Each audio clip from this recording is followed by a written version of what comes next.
The Influencer's Edge is brought to you by the Rapid Sales Accelerator. If you're ready to skyrocket your sales by 30% or more in just 90 days, then you need to claim your free training right now.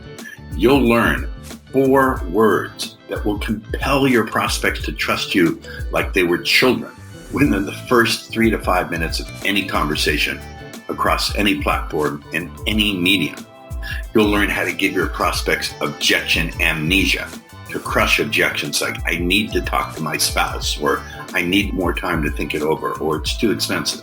And finally, you'll get a free recorded audio training that will install unbelievable attitudes for success and wipe out any limiting beliefs. So if you'd like to claim your free training now, go to www.paulrossbook.com. Do it before your competition does it now. Welcome to the Influencer's Edge. This is the place where you come to get the latest breakthroughs, cutting-edge insights, tools, and techniques to leapfrog over the pack in sales, persuasion, and influence. Be sure you visit our website at www.theinfluencersedge.com. And while you're there, subscribe to us via your favorite network. Now sit back, tune in, and enjoy today's episode. Welcome back to the Influencer's Edge. I always love it when we have an author with us, and an author that has a very interesting title for their book. So today we've got Glenn Poulos. Thank you for helping me. I would be clueless if I didn't ask how you pronounce Poulos, but I did pronounce it right. You did. And of course, this is a privilege to talk to someone who has a different take on this. And you've been doing what you do for 35 years. So before we go into the biography and all the questions that I have to ask and what people typically ask you, which is how did you get into this and blah, blah, blah. I'm more interested. 35 years is a long time to be in the game and to stay passionate about it. So what has kept you devoted, passionate, whatever word you want to use, after 35 years, where so many people would lose interest after 10 or 15? You're veteran. What has kept you passionate about this? Yeah, and you know what? I had to redo the math, and I mean, I got an 85, and so now we're almost at 2020, so it's actually closer to 40 years now. So wow. I have to redo the math. And even better question. Yeah, but yeah. So what keeps me passionate are 2 things. One, I've always been interested in technology and geeking out on technology, and so selling technology that I'm geeking out on makes it easy, right? And so I obviously tell people, sell product that you're passionate about, right? Like, I mean, if I was passionate about insurance, I'd probably sell insurance for 40 years and it wouldn't be a problem, but it's just not my thing, right? I've always been in electronics, and the one great thing about sales is that you're always selling the latest. It's not like, oh, great, let's get a job in sales and sell 5-year-old technology, right? I mean, your company's always bringing forth the next generation. So I get to present the latest technology to people on a daily basis. And, so that's part one. And the other part is that, I pride myself on how greedy that I am, and I like to make money. And sales is for people that can work hard, sales is the easiest way to make a lot of money. It's the hardest way to make money if you're lazy, right? Whoa, this is great. So you pride yourself on being greedy. This is a wonderful orientation. So many people are ashamed to make money, which to me is like, what the heck is, but that's great. I love your orientation, but obviously you've got a kind heart. I can tell it takes one to see one, and that is a kind heart. So obviously your greed is matched by your desire to serve. You don't even need to say it. I can see it. So you can see right off the bat, I'm asking different questions, but I told you before we went on the air, I told you, I always have a green room conversation with the guests. I warned them, this is a different kind of show. All right. So I want to talk about, before we go into the fact that you've been doing this for 35 years, I want to know about your title, Never Sit in the Lobby.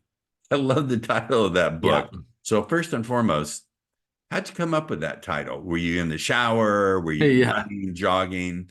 looking out the window. I'd love to find out how people who are creative, where they get their Well, creative process. you come up with the title when you send it to the editor and they say your title sucks. and, and I'm like, oh, okay. I thought it was great, and I had some, like typical man splaining title about my book, and it's like 57 factors, right? Which is still in the title, right? It was like factors, how to sell or something like that, right? And they're like, that's not gonna work. And I don't know why, I can't remember what it was called, but the editor was a lady, and this was the first pass editor where she came up with a suggestion, and she just ran through her logic. She edited hundreds and hundreds of books, and for readability and appealing, and for searching on Google and Amazon, and Smart. and she came up with, because one of the chapters in the book is called "Never Sit in the Lobby," and so it was named after one of the chapters.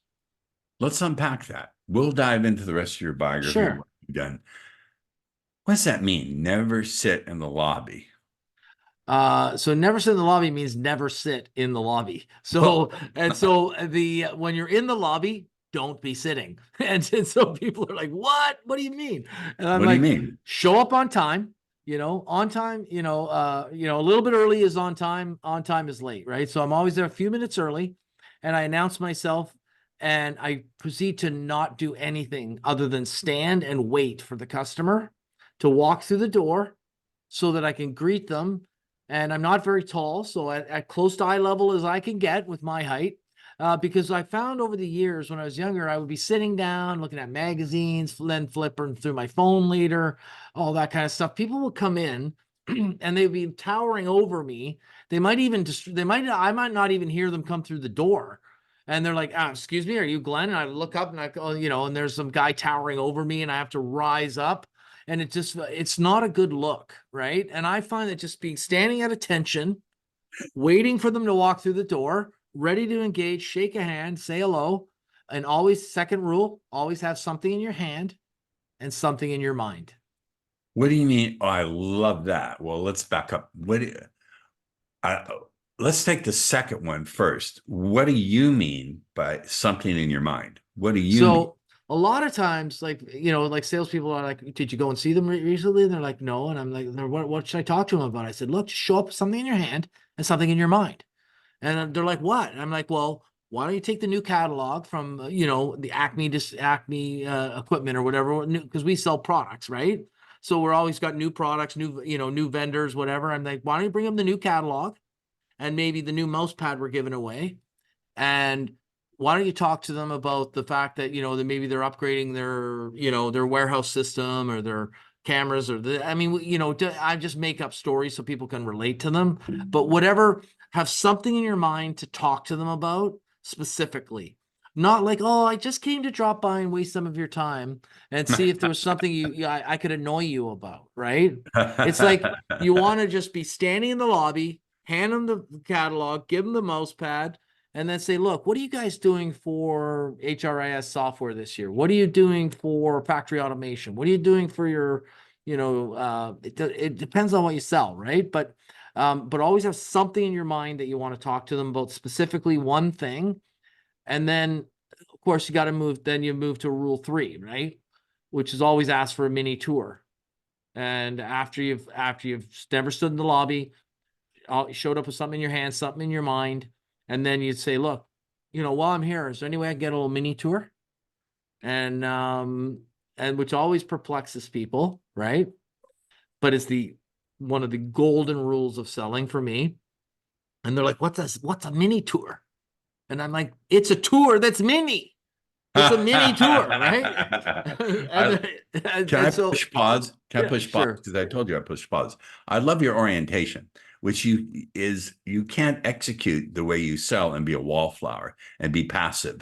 You're taking on an active, I would say, almost dominant role. You're Yeah. reversing the power positions, which puts people off guard without putting them off.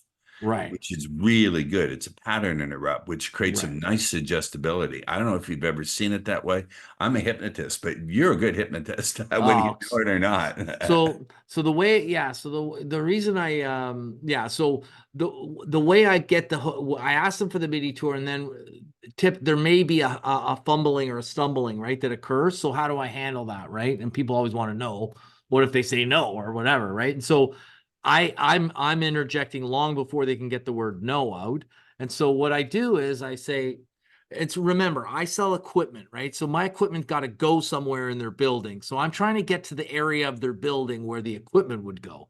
But I mean, it could be anything, right? Like, I mean, and so I often talk about like the warehouse and things people can relate to, like forklifts and tow motors and things like that or whatever, right? But I'm like, hey, well, can I get a mini tour? I know you've expanded your warehouse. Just wanted a quick tour to see how the expansion's going, and then the guy kind of hums and haws like, why do I need to take you on a mini tour? Like, what the hell? Like, and I'm like, look, I promise you, I won't sell any encyclopedias while I'm in the building. And Humor. and the guy kind of laughs. He's like, oh, okay, I'm gonna look. I just want a quick look around. I want to see it. He's like, okay, fine, let's make a quick tour, right? Boom, then you're into the next rule right away. You get through that door, you got the mini tour, you're on your way. Then you get to the next rule, which is never forget a face, right? Now that's a rule that the rule is never forget a face. You practice it when you're not sitting in the lobby. And so instead of sitting in the lobby, you're in your car waiting for the appropriate moment to walk in the lobby. And what are you doing when you're in your car? You're practicing the call book factor, where you go through your call book, whether it's on your phone, your laptop, your iPad, a piece of paper, a booklet, whatever, where all your customer names in that building are stored, right? And so this is for people that visit customers they have a territory, and it's not, they don't go and see them once and done, right? And so, and you go through it and you say, you look at every person you've ever met in that building, and while you're in your car, you remember their face. And so what's remembering? That means you remember their face again so that you don't have to remember it on the mini tour. And so you look at the call book and you say, you know, there's Paul. Oh, right. Yeah, that's the guy with gray hair or whatever, right? There's Silver, silver silver, hair. silver. Yeah. Tell me, I know all about it. And Jack, that's the bald guy.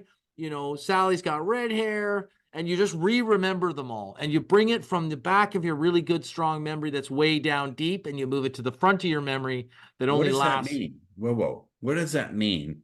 That deep, strong memory. What I mean is you actually do remember their names I but don't. you can't recall it fast enough. And so what happens is we've all bumped into someone at the mall, and we lack situational awareness, and you can't remember the person's freaking name, right? Because you're not in the environment where you know them, right? It's like, oh, well, that's Sally from the soccer Okay. field where my kid goes, right? And you don't recognize them from there because it's situationally disparate or whatever, right? And so by sitting in your car, you know that you've brought everyone to the front of your memory where you can instantly recall it. So you can convince the guy to give you the mini tour, walks you past the door. You're walking towards the warehouse or the engineering lab or the production facility or whatever it is. And guess who walks by?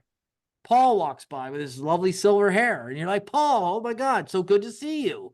And then Sally walks by. You're Sally, oh my God, da da da, good to see you. And they're all like, who's that guy again? Because they haven't seen you for 2 years. And they're like, oh my God, that was Glenn. He's such a Yeah, makes pleasure an to do impression. business with. Oh my God, yeah, he remembered my name. The You know worst what thing is when you forget their name and they remember your name, oh and God. they're thinking like, oh, I can't believe that guy didn't remember my name. My feelings are hurt. You know what I love about this is, well, two things came up for me intuitively. First of all, Glenn, I think if you didn't study it, you would make a great systems engineer. This is like I don't know if you've ever studied systems engineering, uh, but I think this is very similar to it. And since I don't know if you self-described as a geek, but it's pretty geeky stuff, and you would Yeah, do really well with it. But you also brought up the word situational awareness, which to me, I have situational awareness because I have self-defense training. So right. have you had any training in law enforcement, self-defense? Where did you get that term? Well, a little, a little bit of like, like Muay Thai and stuff like that. But, most of it really is in the battleground of the customer lobby and trying to survive the battlefield of sailing, and just knowing that, knowledge is power, and just being aware of your surroundings, and, taking notice of what you're seeing. I mean, this is where the magic happens, right? And the reason you need the mini tour is because you get to see the coffee cups that are on the people's desks from your competitor. And so you get a sense of who's doing what to who, right? Wow. Whoa, whoa, whoa. That's really requires. So I like to think when a guest gives me really great stuff, I always want to ask, this requires a really attentive and calm state of mind. You can't be thinking, what if I don't get the sale? What if I blow it? Don't you think, would you say that's true? You have to be calm and not have Yes. notifications in your Yeah. thoughts. Did you train yourself for that, or is that natural? And do you teach your No, clients how to get there? you mean you're talking about like not reacting too quickly, or is that what you're saying? I'm talking about in order for you to notice things in environment, like, oh, here's the coffee cup from Oh your yeah, right. competitor. To have that ability, to have that kind of awareness, that takes up a lot of cognitive real estate. So you can't be in your head thinking, what if I don't get the sale and blah, blah. Do you follow where I'm going with this? You have Yeah. to, So it's even deeper than that, because the junior guy, what he'll do is like, you know, he'll see the coffee cup and he'll go, "Oh my God, I didn't know you're dealing with so and so. Like they sell widgets. We sell widgets too. I didn't know you guys are buying widgets. We can sell you some widgets." And then he walks by and then he sees another desk and he sees a mouse pad from another distributor. He's like, "Oh, you're buying from them as well. Oh, well, they sell ding dongs or whatever, right?" Like, we sell ding dongs too. We can sell you those. That's not what you do. Like what you do is you mentally remember ding dongs, doorbells, and coffee cups and whatever. You try to plant it in your mind, or you have a little notepad, right? That you're taking some notes or whatever as you're walking through, and you're like, this is what I'm going to get back to him on later, unsolicited, right? I'm going to say, I noticed when I was in the building on the mini tour, right, that you guys are using, products from Acme, such and such, and I just attached, just for reference, I just want to let you know we do these things as well, or something like that. Or there may be an opportunity later in the conversation where you want to like come back to it, and it's like who's responsible for that department that I walked by where all those coffee cups were with my competitor? And it's like, oh, well, that's Bill, right? And I'm like, oh, well, anyway, you can introduce me to Bill on the way by so I can drop off my card.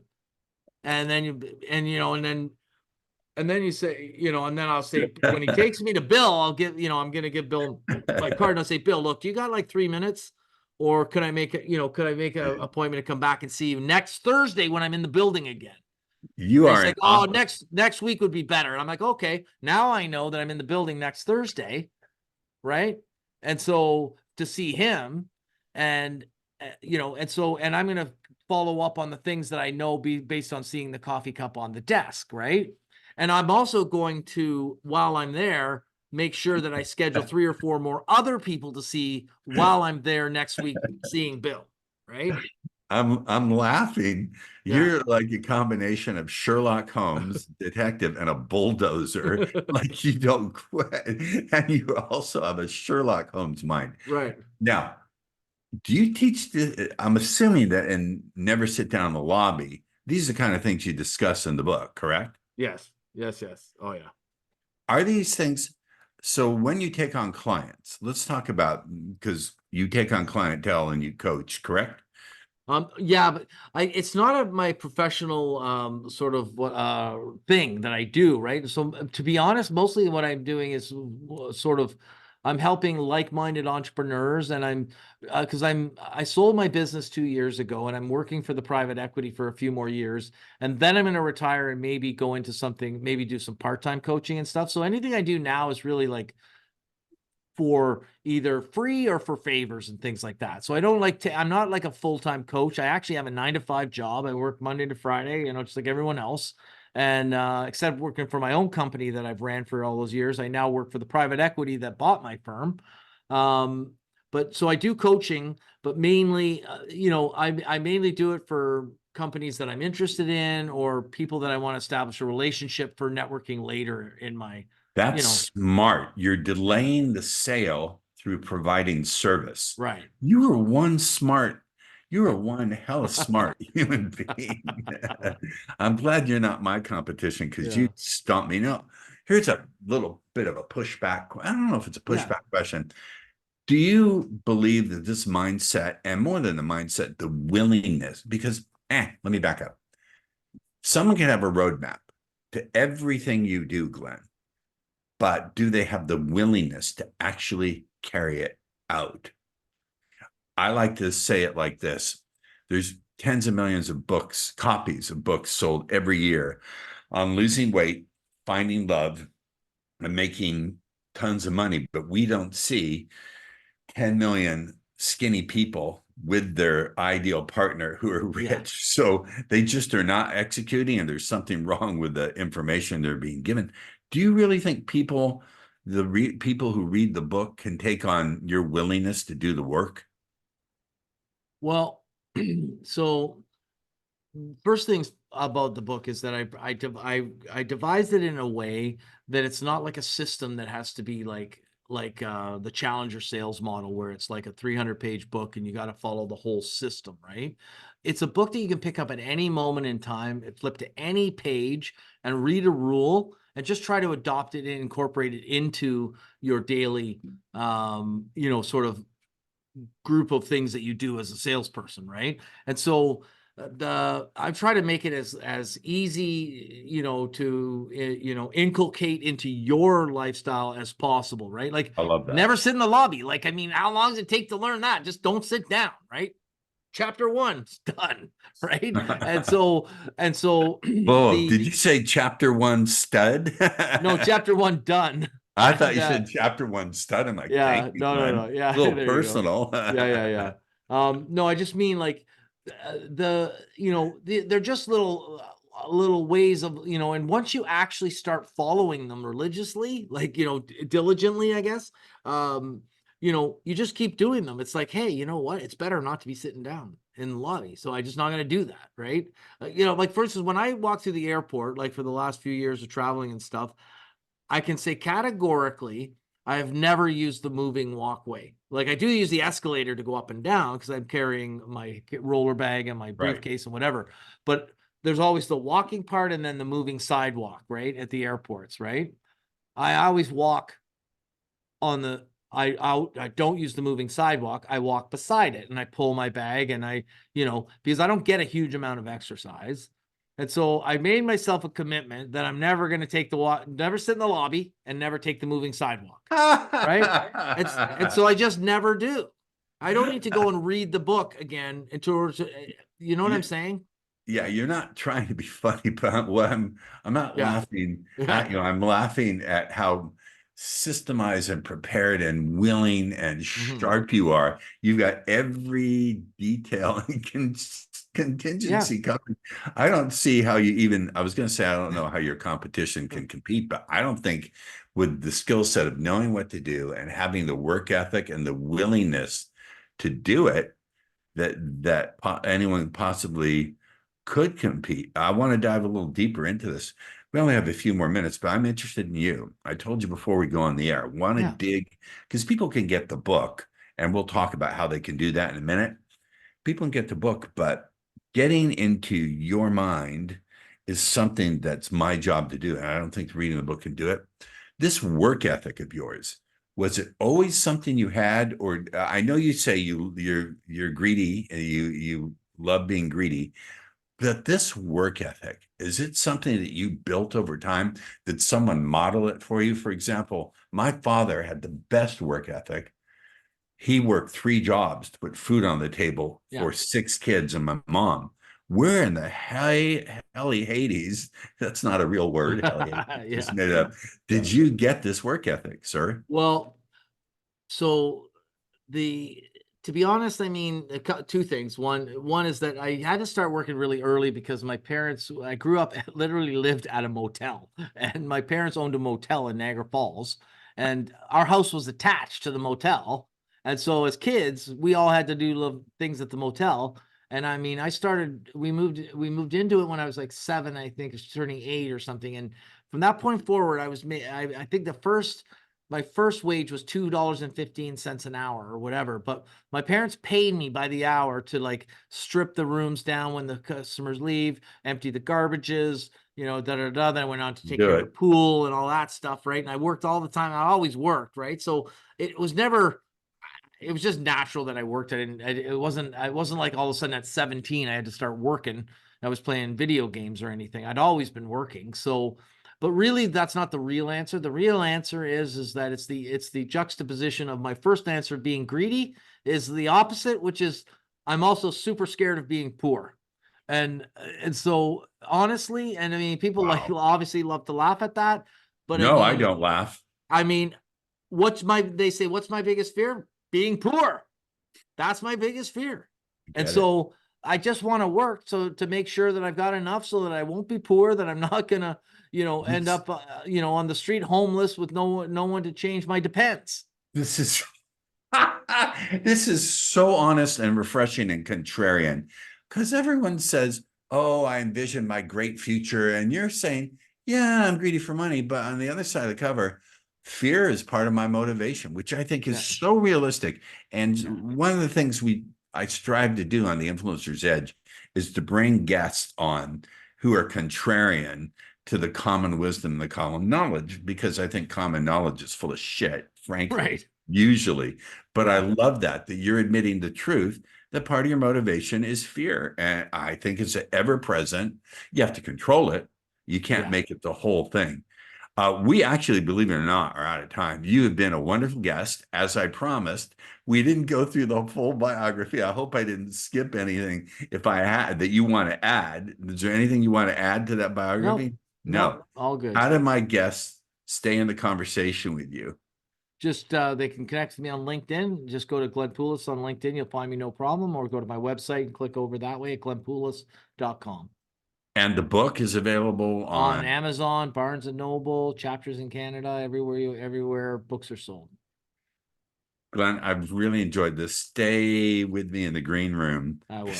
I haven't had a guest make me laugh like this. I don't know. I've been doing this 2 years. I think it was not intentional, but I'm laughing. It's a laugh of astonishment more than anything else. Not a laugh of ridicule, but a laugh of astonishment. You've inspired me today, believe it or not. So thanks for watching, listening, whichever you're doing out there. We'll see you next time on The Influencer's Edge. Bye now. Thank you. The Influencer's Edge is brought to you by the Rapid Sales Accelerator. If you're ready to skyrocket your sales by 30% or more in just 90 days, then you need to claim your free training right now. You'll learn 4 words that will compel your prospects to trust you like they were children within the first 3 to 5 minutes of any conversation across any platform and any medium. You'll learn how to give your prospects objection amnesia, to crush objections like, I need to talk to my spouse, or I need more time to think it over, or it's too expensive. And finally, you'll get a free recorded audio training that will install unbelievable attitudes for success and wipe out any limiting beliefs. So if you'd like to claim your free training now, go to www.paulrossbook.com. Do it before your competition does it now. Thank you for tuning in to the Influencer's Edge, where you get the latest breakthroughs, cutting-edge insights, tools, and techniques so you can leapfrog over the pack in sales, influence, and persuasion. Remember to visit our website at www.theinfluencersedge.com to enjoy even more great episodes like this one. We look forward to seeing you again on the Influencer's Edge Show.